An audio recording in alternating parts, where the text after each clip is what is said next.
The Union's victory in the Civil War wouldn't have been possible without the thousands of women who risked their lives for the war effort. Women contributed in any way possible in order to help their country, making the Civil War the first time in U.S. history women played an important role in the war effort.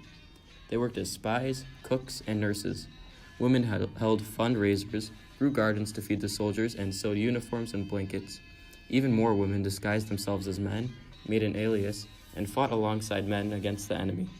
Records show that women fought and died in all major battles of the Civil War. They would cut their hair, bind their breasts, and sleep fully clothed in order to keep their identity a secret. Without women's efforts in the war, the outcome of the war may have been far more bloody.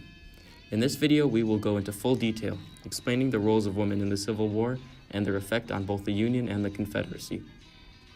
Before the Civil War, women were shaped by a set of ideals historians called the cult of true womanhood.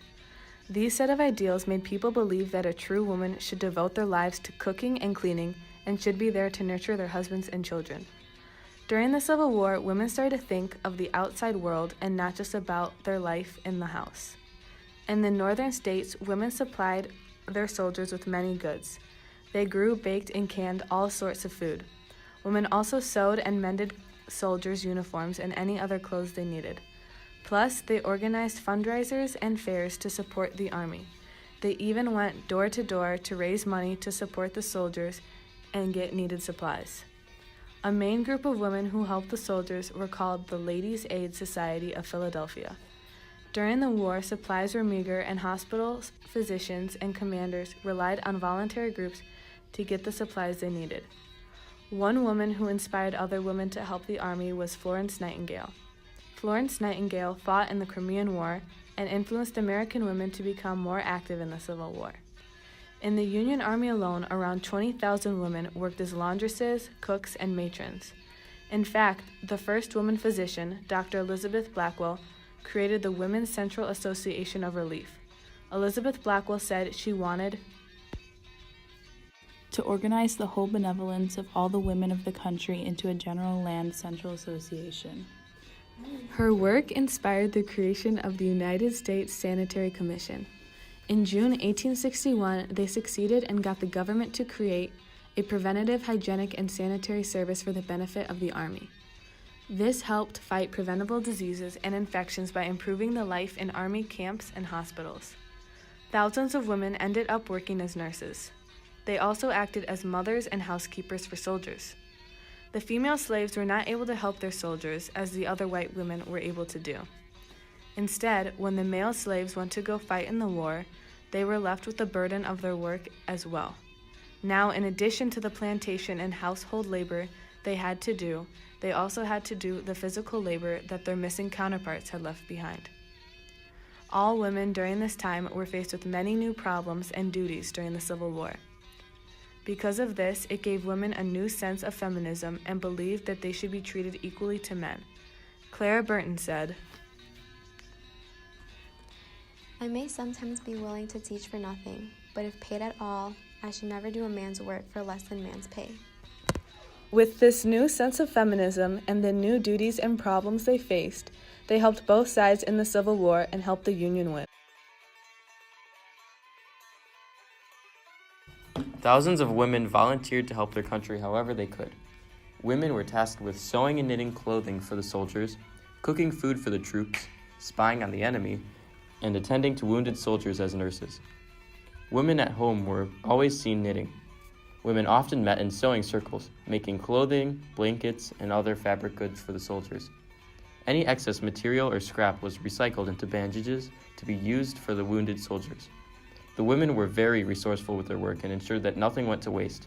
In her diary from the Civil War, Mary Chesnut describes her viewpoint of the women knitting for the soldiers. "I do not know when I have seen a woman without knitting in her hand. Socks for the soldiers is the cry." Trained and led by Dorothea Dix, many women of the Union also cared for wounded soldiers throughout the war. They followed a strict set of rules, which involved curfews and guidelines on how to behave. Dorothea Dix stressed the importance of working as a nurse for the Union and ensured that all nurses knew how serious their job was. Caring for thousands of wounded soldiers is no easy task, and Dorothea Dix needed to make sure that thousands of volunteer nurses were well aware of this fact. With over 3,000 women working as nurses, it's easy to see how the Civil War was a turning point, which allowed women to hold important roles in the United States. Another important job held by women in the war was spying on the enemy. By gathering vital information from the Confederates, Union women were able to greatly improve their odds of winning the war. Notable spies of the Civil War included Harriet Tubman, Pauline Cushman, Mary Elizabeth Bowser, Belle Boyd, and Antonia Ford. They would often use their social ties to obtain information about the enemy without raising too much suspicion. Rose O'Neal Greenhow, an influential spy for the Confederates, wrote about her opinion of secession in her book, while imprisoned for spying on the Union.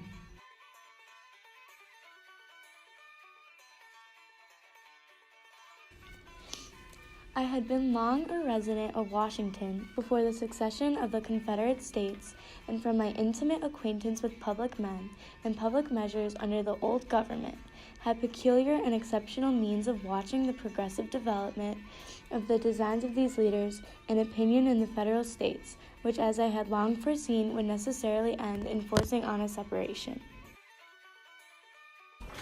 Women spies played a crucial role in the war for both the Union and the Confederacy by informing their sides with valuable information that wouldn't have been accessible otherwise. Disguising as both Union and Confederate soldiers, women took on aliases to fight alongside men. The estimated number of female soldiers is 400 to 750. It was easy enough for women to enter the army as the physical exams weren't rigorous. The basis of an exam was if you had enough teeth in your head and could hold a musket, you were in. The disguised women often kept to themselves to avoid discovery and were described as aloof by others. They would bind their breasts and wear loose, layered clothing to hide their bodies. They cut their hair and would sometimes smear dirt on their faces. Because of their youthful faces, they were often mistook as young men. Women who joined had the same motives as their male counterparts. They fought for patriotism and to support their side's cause. They seized the opportunity for adventure, to leave home, and to earn money. Similar to the young men that joined, many of the women were young and from poor farming families, intrigued by the promise of money. Sarah Edmonds explained, I could only thank God that I was free and could go forward and work, and I was not obliged to stay at home and weep. Some women followed their husbands or brothers into battle. While in the army, these disguised women did many jobs. Some were scouts and spies. Some were prison guards, cooks, or nurses. Many engaged in combat alongside of the male soldiers. Sarah Edmonds worked as a Union nurse for years during the Civil War under the alias of Frank Thompson. Edmonds described her motives for entering the war and expressed her gratitude towards her comrades during a speech at an army reunion. My dear comrades, my heart is so full I cannot say what I would to you. Tears are in my eyes, but I shall never forget your love and kindness to Frank Thompson. All that I can say is that I am deeply grateful, and may God bless you. I am naturally fond of adventure, a little ambitious, and a good deal romantic, but patriotism was the true secret of my success. Another woman who hid under an alias was Jenny Hodgers. Hodgers enlisted in Illinois under the alias of Albert Cashier and fought the entire Civil War without being discovered. She received military pension and lived at sailors' and soldiers' homes in Illinois as a veteran. The staff kept her secret even after finding out she was a woman. She lived the rest of her life, nearly 50 years, as Albert Cashier.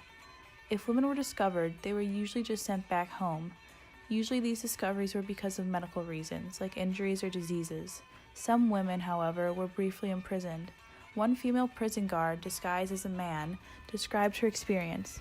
She recalled that at one point there were 3 other women in the prison, one of who was ironically a major in an army imprisoned for being a woman. Not only did these women live in secrecy for years, but they did so while enduring the hardships of war. Their addition to the army aided in countless ways, and their unfaltering patriotism would not go unaccounted for as they helped to pave the way for the new, emerging female leaders of America.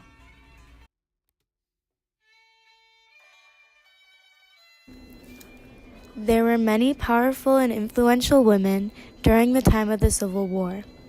These women played key roles in the overall outcome of the war by not only taking jobs at the front line, but also taking control of more responsibilities back home. The feminist movement, caused by the Civil War, gave women many opportunities outside the home. At the front line, they were soldiers and nurses. Originally, women weren't even allowed to work in field hospitals. However, as men's desperate need for help increased, the men became more lenient. Jenny Hodgers, also known as Albert Cashier, was a woman enlisted in the 95th Illinois Infantry, fighting in over 40 different battles. In order to do so, she had to pretend to be a man and took up the name Albert Cashier. Hodgers' secret identity was never discovered, and she continued living as Cashier until 1910, when she was severely wounded. When asked about it by a newspaper company, she stated that, "The country needed men, and I wanted excitement." Another woman, named Sarah Edmund Seeley, disguised herself as a man named Franklin Flint Thompson in order to join the 2nd Michigan Infantry. Seeley stated, I could only thank God that I was free and could go forward and work, and I was not obliged to stay at home and weep. Another woman, named Clara Barton, volunteered and cared for soldiers on the front line of the Civil War. She was known as the Angel of the Battlefield. She stated,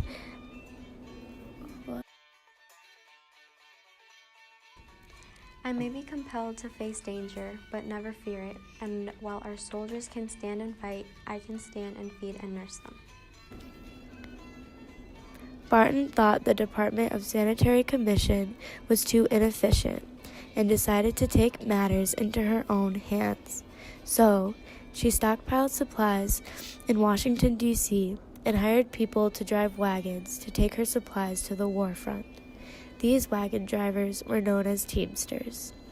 In August of 1862, Barton was able to gain permission from Quartermaster Daniel Rucker to bring her project to the front lines. She later went on to become the founding president of the American Red Cross. The Civil War gave women their first opportunity to put their reforms into practice on a larger scale. Many women, such as Elizabeth Cady Stanton, also used this time of war as an opportunity to push for equal rights, claiming, The best protection of any woman can have is courage. Stanton believed that having women fighting on the front lines was a huge step forward towards gender equality in America. She proclaimed that women and men were equal and therefore deserved equal opportunities and rights. In 1848, with the help of her colleagues, she established the first Women's Rights Convention. In 1861, Dorothea Dix, an educator and social reformer, led a group of female nurses, all volunteers, to Washington, D.C., and petitioned for the United States government to allow them to help provide aid in the war. By taking up jobs and responsibilities during the Civil War, women showed that they were just as capable as men, helping to reshape and redefine gender roles.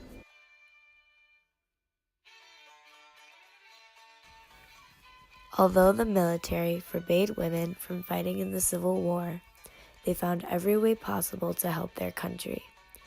Women worked as nurses, spies, cooks, or even disguised themselves as men to fight alongside other soldiers.